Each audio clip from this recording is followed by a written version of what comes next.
Hi hello welcome to big TV. నేను మీ Gautami. Singer Pravasthi గత కొన్ని రోజులుగా మనం చూస్తూ ఉన్నాం. ఈ అమ్మాయి ఇష్యూ తెరపైన నడుస్తూనే ఉంది. అయితే దీనికి సంబంధించి ఇప్పటికైనా ఎవరైనా దీనికి సపోర్టివ్గా వస్తారా, లేకపోతే అసలు రియాలిటీ షోస్లో ఏ విధంగా ఉంటుంది, ఈ అమ్మాయి మాట్లాడినవన్నీ కూడా రియాలిటీ షోస్లో ఉన్నాయా అని చెప్పి కూడా అందరూ వెయిట్ చేస్తున్న టైంలో ఒక్కొక్క సింగర్ అంటే అందరూ కూడా ప్రవస్తికి యాంటీగానే మాట్లాడుతున్నట్టు కనిపిస్తుంది. కొంతమంది కర్ర విరగకూడదు, పాము చావకూడదు అన్నట్టు మాట్లాడుతున్న తీరు కూడా మనం చూస్తున్నాం. అయితే నిన్న గీతా మాధురి రియాక్ట్ అయిన తీరు కూడా ఇదే విధంగా ఉంది. సో సింగర్స్ ఎందుకు ఈ విధంగా రియాక్ట్ అవుతూ ఉన్నారు? అసలు నిజంగా రియాలిటీ షోస్లో ఈ విధంగా లేదా? సో మాట్లాడితే మరి మనతో పాటు ప్రముఖ ప్రొడ్యూసర్ నటికుమార్ గారు ఉన్నారు. మాట్లాడి మరిన్ని వివరాలు తెలుసుకుందాం. సార్, గతంలో మనం మాట్లాడాం సింగర్ ప్రవస్తి ఇష్యూ గురించి. అయితే ఈ రోజు రియాక్ట్ అయిన ఒక్కొక్క సింగర్ కావచ్చు, లిప్సికా కావచ్చు, ఆర్ ఎల్స్ నిన్న గీతా మాధురి గారు కూడా రియాక్ట్ అవ్వడం.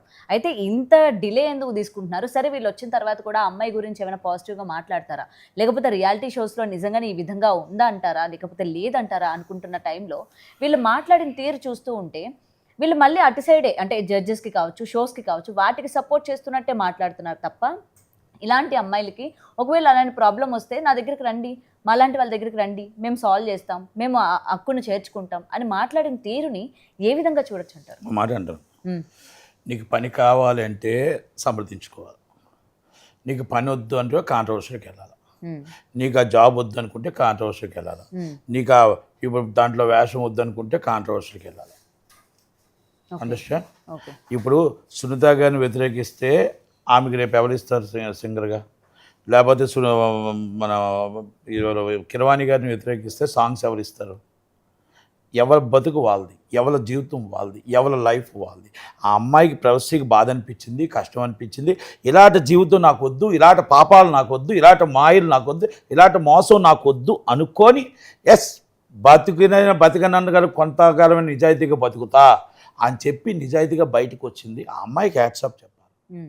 ఎవరి బతుకు వాళ్ళది, మా బతుకు మేము బతుకుతున్నాం, మా బతుక్కి మేము నీరేసుకోలేము కదా అని చెప్పి వాళ్ళు చెప్పలేరు. వాళ్ళు చెప్పిన మరుక్షణం అక్కడ cut. Is MM Keeravani including is Rajamouli co brother, Raghavendra Rao గారు, రామోజీరావు గారు ఈజ్ బిగ్గెస్ట్. అలాంటప్పుడు ఎక్కడవుతుంది చెప్పండి? ఇప్పుడు మాట్లాడటమే కాదు, వాళ్ళ బతుకు, వాళ్ళ పిల్లలు, వాళ్ళ జీవితాలు, వాళ్ళ భార్య, వాళ్ళ భర్త, పిల్లలు, వాళ్ళ లైఫ్, ఇవన్నీ ఉంటాయి. జర్నలిజం అంటే ఒకప్పుడు జర్నలిజం వేరు, ఇప్పుడు జర్నలిజం వేరు. జర్నలిజంలో నిజాయితీగా ఉండే ఒక జర్నలిజం అంటే అది వెలిగి చూపించడమే జర్నలిజం ఉండే. అది రామోజీ గారు ఎప్పుడూ చెప్తుంటారు, నిజం నిర్భయంగా రాయాలి అని. రాధాకృష్ణ గారు చెప్తారు, నిజం నిర్భయంగా రాయాలని. మరి ఈనాడు పేపర్లో నిజం నిర్భయంగా ఎందుకు రాయట్లే? ఇది నిజమా అబద్ధమా? ఆ అమ్మాయి చెప్పింది అబద్ధం అయితే ఎందుకు రాయట్లే? మీ ఛానల్లో జరిగిన ప్రాబ్లంని ఎందుకు బయటికి తేవట్లే? ఓకే, అది అంటే ఇవన్నీ నేను ఎందుకు అంటున్నానంటే, వాళ్ళన్నది నిజమా వీళ్ళన్నది అబద్ధమా అనేది కాదు, ఆ అమ్మాయికి బాధ అనిపించిందా లేదా, ఆ అమ్మాయి అంత సిగ్గి విడిచి ఇలాగ అంటున్నారు నన్ను అని చెప్పుకునే పరిస్థితికి వచ్చింది అంటే ఆడపిల్లను మనం గౌరవించాలా లేదా, ఆడపిల్లకు మనం వాల్యూ ఇవ్వాలా లేదా, విలువ ఇవ్వాలా లేదా, ఈ సమాజంలో ఆడపిల్లలకు మనం విలువ ఇద్దామా ఇవ్వద్దా, గౌరవిద్దామా ఇవ్వద్దా? సునీత గారు కూడా ఒకప్పుడు అలాగే వచ్చారు, ఆమె టాప్ లెవెల్లో ఆమె కూడా అలాగే వచ్చారు. ఓకే, ఈరోజు హస్బెండ్ ఈజ్ బిగ్ వేల కోట్లకు అధిపతి, హస్బెండ్ ఈజ్ వేల కోట్లకు అధిపతి. ఈరోజు సోషల్ మీడియా మొత్తం టోటల్గా ఎంటైర్ ఇండియా ఆల్ లాంగ్వేజెస్ అని శాసించే స్థాయిలో వాళ్ళు ఉన్నారు. కాబట్టి ఆ అమ్మాయి సోషల్ మీడియాలో ఇష్టం వచ్చేట్టు ట్రై చేయొచ్చు, కానీ ఆమె ఆడపిల్ల అనేది మర్చిపోకండి. ఆమె ఆడపిల్ల అనేది మర్చిపోకండి, మీరు ఆడపిల్ల అనేది మర్చిపోకండి. నేను కిరవాణి గారు కూడా నేను ఓకే, మరి ఆయన ఇంకొక ఆయన ఏదో ఆయన కోసం మాట్లాడాడు, కానీ నేను ఆ డిస్కషన్లోకి వెళ్ళను. కానీ కిరవాణి గారు అయినా ఎవరైనా, రామోజీ గారి ఛానల్ అయినా ఇంకొకటైనా మనం స్పందించాలి, నిజాయితీ కోసం స్పందించండి. ఆ అమ్మాయి మాటలు అబద్ధం అనుకోండి, ఎస్ రియాక్ట్ అవ్వండి. గీతా మాధురి గారైనా ఇంకొకరైనా ఎవరు ఎందుకు దీంట్లో ఏలు పెట్టలేరంటే, ఆ అమ్మాయికి సపోర్ట్ చేసిన మరుక్షణం అక్కడ ఆటోమేటిక్గా ఇండస్ట్రీలో కట్ అయిపోతారు. ఓకే, ఆఫర్స్ నుంచి కూడా అన్నీ ఆల్మోస్ట్ ఇస్ కట్. ఎందుకంటే ఈ ఇండస్ట్రీ అనేది అలా నడుస్తుంది. ఇప్పుడు నాకంటారా, నన్ను డోంట్ కేర్, వీళ్ళెవరు నన్ను తీసే స్థాయి కాదు, నన్ను ఏరు వేసే స్థాయి కాదు, నన్ను వీళ్ళు మాట్లాడే స్థాయి కాదు. ఎందుకంటే నాకు నేను బతుకుతా, నాకు నిజం అనిపిస్తే చెప్తా, నాకు అది తప్పు అనిపిస్తే నేనే క్షమించమని అడుగుతా. 100% ఆడవాళ్ళ వైపు నేను ఉంటా, నిజాయితీ వైపు ఉంటా, నీతి వైపు ఉంటా. ఆ అమ్మాయి నాకు ఏంటో నాకు తెలియదు, ఆ అమ్మాయి ఎవరో నాకు తెలియదు, పరిచయం లేదు. ఆ అమ్మాయి దాంట్లో మాటల్లో నిజం ఉందనేది మాత్రం వాస్తవం. అది నాకు అనిపించింది కాబట్టి నేను చెప్తున్నాను. ఎందుకంటే ఇప్పుడు నాకు ఎవరైనా రియాక్ట్ అయితే దానికి తగ్గట్టు సమాధానం చెప్పేది దానికి నాకు అంత ధైర్యం ఉంది, దమ్ము ఉంది. కానీ నేనేమంటున్నానంటే నిజాయితీని, అమ్మాయిని, ఆడపిల్లని మనం ట్రోల్ చేయడం తప్పు అంట. మీరు ఖండించాలి. మీ ఇంటర్నల్ గొడవ కదా, మీ ఇంటర్నల్ ఖండించడం ఏంటి, సోషల్ మీడియాలో ట్రోల్ చేయడం ఏంటి, అమ్మాయిని బెదిరించడం ఒక ఏంటి, సింగర్ మాట్లాడితే ఓకే ఆఫర్స్ రావు అనుకోవచ్చు, బట్ సింగర్స్ అందరూ ఏకమై మాట్లాడితే చేయరు. ఏ ఇంటికి ఆ గొడవ, ఏ గోల ఆ గోలే. ఇప్పుడు సింగర్స్ అందరూ ఏకమయ్యే రోజు రాదు. సింగర్స్ అందరూ ఏకమయ్యి ఒక్క తాటి మీద నించుంటాం అనేది రాదు, ఎప్పుడూ రాదు. అది సినిమా హీరోలు అందరూ ఏకతాటి మీద రారు, సినిమా నిర్మాతలు అందరూ ఏకతాటి మీద రారు, అలాగే జర్నలిజం అనేది ఏకతాటి మీద రారు. అందుకే సోమనీజం మొత్తం టోటల్గా జర్నలిస్టుల యూనియన్లే సోమనీజ్ యూనియన్లు ఉన్నాయి. కనుక నీకు అన్యాయం జరిగితే అందరు పక్క ఛానల్లో వస్తారా? వెంటనే నీకు అన్యాయం జరిగినంటే ఆమె వెళ్ళిపోయింది ముందు నాకు మైక్ ఎట్టాను అంటారు. ఈజ్ ద వాస్తవం నడుస్తుంది ఇప్పుడు. అయ్యో ఆ అమ్మాయికి అన్యాయం జరిగింది, ఆ అమ్మాయిని తోశారు కదా, ఆ అమ్మాయిని తిట్టారు కదా, నాకు మైక్ ఎందుకు తీసుకుంటావు, నేను మామూలుగా నిరసన తెలుపుతానని చెప్పగలరా? ఆ ధైర్యం ఉందా? ఒకప్పుడు ఉండి. ఇప్పుడు నిన్ను తోసేసి నిన్ను అడ్డమని తిట్లు అసభ్యకరంగా తిట్టినా కూడా సార్ ఆమె తిట్టారు, నేను కరెక్ట్గా ఉన్నాను, నాకు ఎట్టండి మైక్ అంటారు. ఆ పరిస్థితి ఉన్నంతవరకు మన ఇండియాలో, ప్రపంచంలో ఎక్కడ బాగుపడుతుంది? జర్నలిజం అనేది ఒక పెన్నుతో ఎన్నో గవర్నమెంట్లు లేచిపోయాయి. ఆ జర్నలిజం అలా ప్రశ్నించే జర్నలిజం రావాలి, నిజాయితీకి నిలబడే జర్నలిజం రావాలి, నిజాయితీతో మాట్లాడే వ్యక్తులు రావాలి. ఆ అమ్మాయిది మంచి జరిగిందా, చెడు జరిగిందా, లేకపోతే అమ్మాయి అబద్ధం ఆడుతుందా అనేది పక్కన పెడదాం. ఆ అమ్మాయి అబద్ధం, ఆ అమ్మాయి చేస్తున్నవన్నీ తప్పులు, లేకపోతే అమ్మాయిని ఎవరు అనట్లే. అమ్మా నేను చిన్నప్పటి నుంచి నేను పోషించే తల్లి ఆ మాట అనకూడదా అని ఒక మాట అంటారు.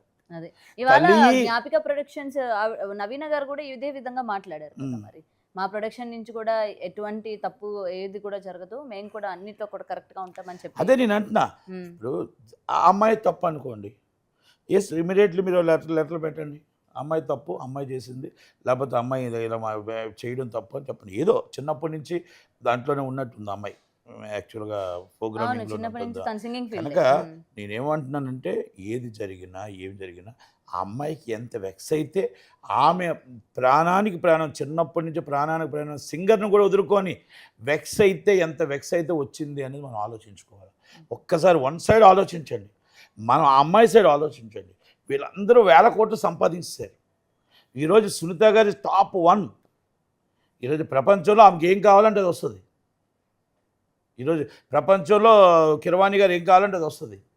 వాళ్ళిద్దరిని ఎదిరించడం అంటే సామాన్య విషయం కాదు. ఒక సామాన్యురాలు ఎదిరించిందంటే ఎంత దాకా ఎదిరించిందంటే అందాక ఆమె దానికి యాక్సెప్ట్ చెప్పాలి, ఆమె ధైర్యానికి యాక్సెప్ట్ చెప్పాలి.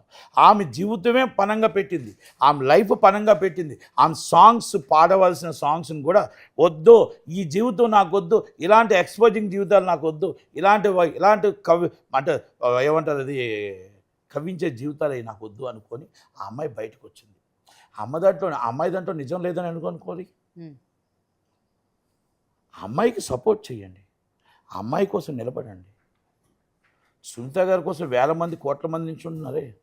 సునీత గారి కోసం నించుంటారు, కిరవాణి గారి కోసం నించుంటారు. ఆ అమ్మాయి నిజాయితీ కోసం నించోడానికి లేదు. అండ్ సార్ ఇక్కడ సునీత గారి ఫ్యాన్స్ కూడా అమ్మాయిని బెదిరిస్తున్నారు, థ్రెటనింగ్ చేస్తున్నారు అని కూడా అమ్మాయి మాట్లాడడం జరిగింది. ఆ పోస్ట్ల కంప్లైంట్ ఇవ్వాలి. As immediately complaint. అమ్మాయి కంప్లైంట్ పెడితే ఇమ్మీడియట్లీ రిమైండ్ చేస్తారు. ఆ అమ్మాయి సపోర్ట్ చేయకపోవాలని నేను ఇస్తాను సపోర్టు. ఆ అమ్మాయి కంప్లైంట్కి వెళ్ళకపోతున్నాడు చెప్పమని నాకు కాల్ చేయమనంటే నేను ఇస్తాను ఇమ్మీడియట్లీ కంప్లైంట్. నేను ఇమ్మీడియట్లీ నేనే సీఎం గారితో తీసుకెళ్తాను, నేనే సీరియస్గా తీసుకుంటాను. ఒకవేళ నా అమ్మాయి ఒక ఆడపిల్ల తరపున ఆడపిల్లకి ఎవరైనా బెదిరింపులు జరిగితే నేను 100% ఆమెకు నేను అండగా ఉంటాను. నేను 100% స్టాండ్ తీసుకుంటా.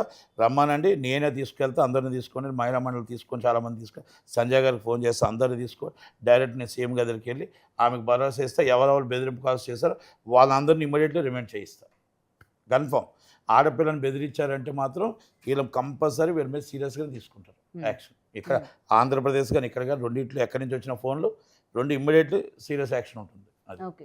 నేను కావాలంటే ఆ అమ్మాయిని అంటే అమ్మాయికి నిజంగా కాల్స్ వచ్చి థ్రెటింగ్ కాల్స్ వస్తే మాత్రం నాకు ఆమె పోలీస్ స్టేషన్కి వెళ్ళకపోతే టీమ్కి వెళ్ళకపోతే ఆమె ఫోన్ చేసి 100 కాల్ చేయలేకపోతే నాకు చేయమనంటే ఐఎమ్ సపోర్టెడ్, ఇమ్మీడియట్లీ సపోర్ట్ చేస్తాను.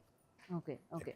అండ్ సార్ ఫైనల్గా ఇప్పుడు మరి అమ్మాయి నెక్స్ట్ ఫ్యూచర్ ఏమనుకోవచ్చు? అంటే ఆఫర్స్ కావచ్చు, ఇంత పెద్ద పెద్ద అయిపోయింది దిగ్గజాలను ఎదిరించింది కాబట్టి. అందుకే అంటాం కదా ఆమె ఫ్యూచర్ వదులుకొనే వచ్చింది బయటికి. అమ్మాయి ఫ్యూచర్ వదులుకొని వచ్చింది. ఆ అమ్మాయి ఒక 2 ఉంటాయి ఇక్కడ ఇండస్ట్రీలో. అమ్మాయి టాప్, ఆ అమ్మాయే కావాలి అనుకునే వాళ్ళు, ఆ అమ్మాయి లేకపోతే ఈ సాంగ్ అవ్వదు, ఆ అమ్మాయి లేకపోతే ఈ సినిమా అవ్వదు, ఆ అమ్మాయి లేకపోతే ఈ క్యారెక్టర్ పండదు అనుకుంటే ఆ అమ్మాయి కాడికి వస్తారు. ఇప్పుడు ఆ అమ్మాయి అవసరం లేకపోయినా కూడా సినిమా ఇండస్ట్రీ నడుస్తుంది, సినిమా పాటలు పాడుతారు, సినిమా అన్నీ వస్తాయి అంటప్పుడు is the no way concern is already full stop. Cinema industry అంతే ఫుల్ స్టాప్. ఓకే. అంటే అలాగే నడుస్తుంది ఇక్కడ.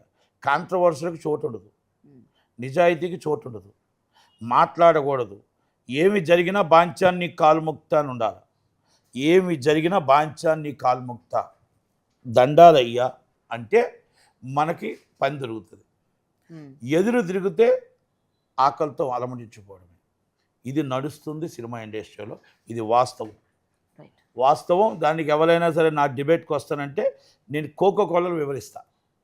ఎవరైనా దమ్ము ఉంటే ఇది తప్పు అని డిబేట్కి వస్తానంటే ఆ డిబేట్లో నేను ఒక 100 దాన్ని ఆన్సర్ చూపిస్తాను. ఎంతమంది ఎలా బయట ఉంచారో మీరు అందరూ చాలామందిని, ఎంతమందిని తొక్కేశారో దాన్ని కూడా నేను చూపిస్తాను. Thank you very much.